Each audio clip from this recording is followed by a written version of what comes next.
Salam damai dan sejahtera untuk kita sekalian.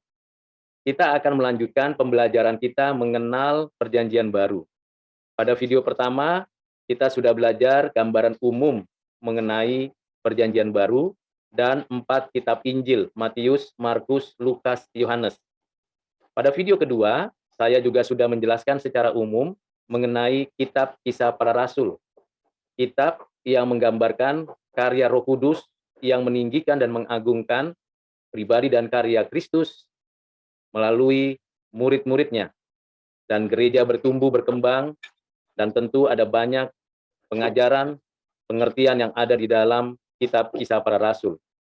Pada video yang ketiga ini, saya akan melanjutkan pengenalan kita akan Perjanjian Baru melalui surat.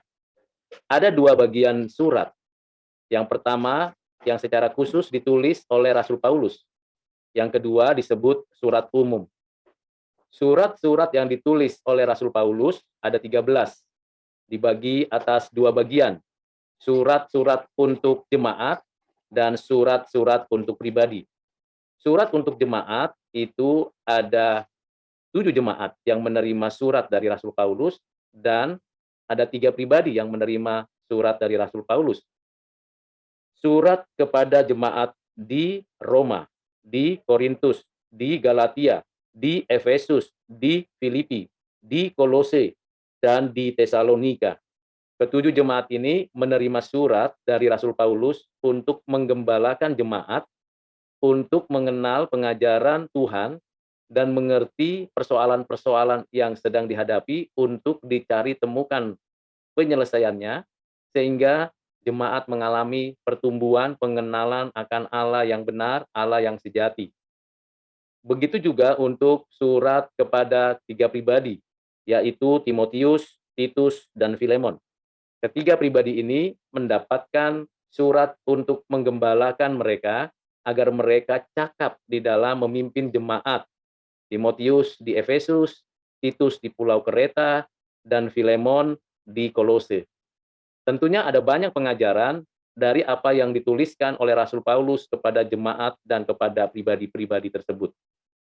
Sedangkan surat-surat umum yang secara khusus ditulis oleh orang yang menyebutkan diri pengkhotbah, surat itu ditujukan kepada orang Ibrani, surat Yakobus, surat Petrus, surat Yohanes, dan surat Yudas. Surat-surat umum ini ditujukan kepada gereja-gereja Tuhan yang ada di Asia Kecil, Asia Besar, dan di berbagai tempat. Pada video ini saya fokus untuk membahas surat Paulus kepada 7 jemaat. Mari kita pelajari dan kita menemukan pembahasan secara umum mengenai surat-surat yang ditujukan kepada jemaat. Kita mulai dari surat Paulus kepada jemaat di Roma. Surat ini diperkirakan ditulis antara tahun 55 sampai tahun 57. Surat ini terdiri dari 16 pasal, dan 16 pasal ini ada 3 kelompok besar yang kita ingin dapat pelajari. Selain salam dan isinya, serta doksologi yang ada pada surat ini, karena memang ciri khas dari surat-surat Paulus adalah ada salam, ada isi yang menggambarkan tentang apa yang mau disampaikannya, pengajaran, pengetahuan, nasihat, bahkan prinsip kebenaran, lalu kemudian ditutup dengan salam dan doksologi. Dalam surat Paulus kepada jemaat di Roma ini, ada 3 bagian penting. Yang pertama, bagian yang berkaitan dengan keberadaan manusia yang sudah berdosa, lalu menjelaskan pengertian bagaimana Tuhan berkarya untuk menyatakan kasih dan anugerahnya, dimulai dari kisah Abraham, kemudian bagaimana melalui Abraham kita menemukan prinsip pembenaran melalui iman, dan perbandingan mengenai karya Adam dan karya Kristus, lalu dampak dari keberdosaan, dan akhirnya bagaimana Kristus memberikan kepada kita pengenalan, pengertian tentang pembenaran, pengudusan yang datangnya dari Allah melalui Kristus. Lalu dikaitkan dengan hukum Taurat dan hukum kasih, dan bagaimana kita bukan menolak hukum yang Tuhan nyatakan, tapi kita menerima pengajaran hukum dengan melakukan hukum Taurat di dalam kasih anugerah Allah. Selanjutnya dibahas juga mengenai hidup yang dipimpin dan dipenuhi oleh Roh, yaitu kita yang percaya kepada Kristus oleh karena pembenaran dan pengudusan yang dilakukan dan dinyatakan Allah di dalam dan melalui Kristus yang telah mati dan bangkit dan menyatakan kemenangan. Dan terakhir bagian ketiga adalah berkaitan dengan bagaimana respon orang percaya secara pribadi, hubungannya dengan pemerintah, dengan kehidupan sehari-hari, di dalam hubungan dengan saudara, dengan keluarga, dan akhirnya dengan orang kebanyakan. Semua isi dari surat kepada jemaat di Roma ini memberikan kepada kita sentralitas daripada apa yang dinyatakan Tuhan melalui Rasul Paulus. Walaupun kita tahu bahwa jemaat di Roma bukanlah jemaat yang didirikan oleh Rasul Paulus, tetapi karena ada keinginannya untuk datang ke Roma dan ada harapan melalui Roma untuk bisa pergi memberitakan Injil ke bagian negara-negara atau wilayah Eropa.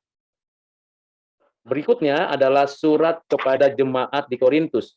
Surat ini adalah surat penggembalaan yang secara khusus menggembalakan jemaat yang dilayaninya 1,5 tahun, dan Korintus adalah kota pelabuhan, dan suratnya ditulis kira-kira tahun 55 di Efesus. Prinsip dasar daripada surat ini adalah untuk setiap jemaat memiliki kesatuan di dalam Kristus. Sekalipun berbeda, sekalipun ada latar belakang yang berbeda, konflik yang terjadi karena kesombongan dan keangkuhan masing-masing kelompok atau individu, persoalan tentang perkawinan, tentang kebebasan, ibadah, bahkan mengenai kebangkitan dan kedatangan Tuhan. Ada 2 surat yang ditulis Rasul Paulus kepada jemaat di Korintus. Surat Paulus yang pertama kepada jemaat di Korintus dan surat Paulus kedua kepada jemaat di Korintus. Tentunya pengajaran yang ada di dalamnya memberikan kepada kita pengertian bahwa persoalan di dalam gereja secara internal seharusnya dapat diselesaikan dengan bijak di dalam kasih dan kebenaran. Konflik internal terjadi karena masing-masing orang-orang yang ada dalam pelayanan ingin merasa lebih dari orang lain. Karunia-karunia yang Roh Kudus berikan kepada gereja untuk pelayanan seharusnya bukan untuk membanggakan diri, tapi untuk saling membangun, memperlengkapi setiap anggota jemaat Tuhan yang lain. Demikian juga di dalam pelayanan-pelayanan itu kita harus tahu bahwa Tuhanlah yang menjadi Raja Gereja, Kepala Gereja, bukan manusia. Selanjutnya di dalam surat Paulus kepada jemaat di Galatia yang diperkirakan ditulis tahun 49 sampai tahun 55. Ditulis juga di kota Efesus. Ada 5 hal yang penting di dalam surat kepada jemaat di Galatia tentang pembenaran, pengudusan, keselamatan melalui iman, kebebasan, dan Injil yang sejati. Karena memang ada orang-orang tertentu yang mengaku orang Kristen tapi masih terikat dengan Judaisme, pemikiran Gerika, atau cara berpikir orang-orang dunia. Ada tipu daya yang dilontarkan, diajarkan di antara jemaat, dan Rasul Paulus dengan tegas memberikan peringatan keras kepada mereka yang mengajarkan Injil palsu. Dan tentunya di sini Rasul Paulus memberikan gambaran mengenai siapakah dia, mengapa ia memberikan peringatan itu, dan bagaimana kerasulannya itu sebagai tanggung jawab dia sebagai orang percaya, lalu pembenaran, pengudusan, keselamatan yang datangnya dari Allah, tidak menjadikan orang yang beroleh anugerah itu sembarangan di dalam kehidupannya. Tentu kembali kepada berita Injil mengenai pribadi dan karya Kristus yang telah mati dan menebus kita dengan darahnya yang telah bangkit memberikan hidup dan kehidupan, sehingga kita yang sudah dibenarkan, dikuduskan, beroleh suatu kehidupan yang merdeka, yang bebas di dalam Kristus. Saya akan akhiri pada video yang ketiga ini sampai dengan pembelajaran mengenal surat Paulus dengan 3 surat, yaitu Roma, kemudian adalah Korintus, dan Galatia. Saya akan melanjutkan pembahasannya pada video yang keempat mengenai surat Paulus yang lain, baik Efesus, Filipi, Kolose, dan Tesalonika. Ikuti terus pembelajaran pada video ini, kiranya bermanfaat bagi Bapak, Ibu, Saudara. Tuhan Yesus memberkati. Amin.